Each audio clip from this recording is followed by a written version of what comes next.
உனக்கு சோதனைகள் வரும் பொழுது நீ தளர்ந்து விடாதே, சோதனைகள் வரும் பொழுது நீ பொறுமையாக இரு அப்படின்னு சொல்லிட்டு என்ன சொன்னாங்க தெரியுமா? இன்னதாலிக்கும் மின் அஸ்மில் உமூர்.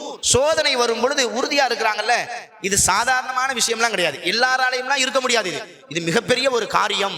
அதனால உனக்கு சோதனைகள் வரும் பொழுது நீ பொறுமை காத்து இரு, அல்லாஹ் உனக்கு வெற்றியை தருவான். சோதனையின் போது பொறுமை காக்கிறது சாதாரணமான ஒரு விஷயமா இல்ல. நம்ம ஒரு விஷயத்தை ரொம்ப நேசிப்போம், ரொம்ப விரும்புவோம். திடீர்னு அல்லாஹ் ரப்பல் ஆலமீன் அதுல ஒரு சோதனையை ஒன்று கொடுக்குறான் அப்படின்னா நம்மளால தாங்கிக்க முடியாது. சோதனை ரெண்டு வகை. ஒன்னு அல்லாஹ் எடுத்து சோதிப்பான், இன்னொன்னு கொடுத்து சோதிப்பான். எடுத்து சோதிக்கும் பொழுது ரொம்ப கவனத்தோட நம்ம இருக்கணும். நிறைய மக்கள் என்ன செஞ்சாங்கன்னா, இந்த சோதனைகள், கஷ்டங்கள், இழப்புகள் வரும் பொழுது அல்லாஹ் மேல ரொம்ப சகிச்சுக்கிறாங்க. எப்படி சகிச்சுக்கிறாங்க?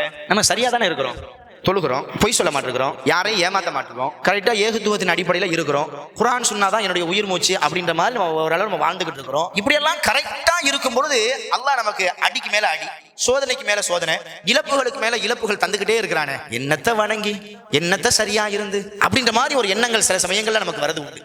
ஷைத்தான் அந்த எண்ணத்தை போடுறான். நம்ம கரெக்டா இருக்கும் பொழுது சோதனைகள் வருது அப்படின்னா அதை நம்ம எப்படி எடுத்துக்கிறது சொல்லுங்க பாப்பா? அல்லாஹ் நம்மளை நேசிக்கிறான் அப்படின்னு நம்ம எடுத்துக்கணும், இதுதான் சரி. ஏன்னா ஸல்லல்லாஹு அலைஹி வஸல்லம் நமக்கு அப்படிதான் கற்று தராங்க. எப்படி கற்று தராங்க? அல்லாஹ் நம்மளை நேசிக்கிறான் அப்படின்றதுக்குண்டான ஒரு பெரிய அடையாளம் என்னன்னா, மலை உச்சியிலிருந்து கீழே கரையை நோக்கி வெள்ளம் எவ்வளவு வேகமா வரும், இந்த மாதிரி தான் அல்லாஹ் எந்த ஒரு மனிதனை நேசிக்கிறானோ அந்த மனிதரை நோக்கி சோதனைகள் வந்துகிட்டே இருக்கும். அப்போ ஒரு சோதனை, கஷ்டம், இழப்பு இது வருது அப்படின்னா அல்லாஹ் நம்மளை நேசிக்கிறான். அல்லாஹ் சோதனைக்கு பின்னாடி தாங்க தன்னோட சேர்த்துக்கிடுவான். மனிதர்களே அப்படித்தானே. நம்ம ஒரு வியாபாரம் செய்ய போறோம், யாரையாச்சும் ஒருத்தவரை ஒர்க் பார்ட்னரா நம்ம சேர்த்துக்க போறோம் அப்படின்னா தெருவில் போற எல்லாத்தையும் சேர்த்துக்கிடுவோமா?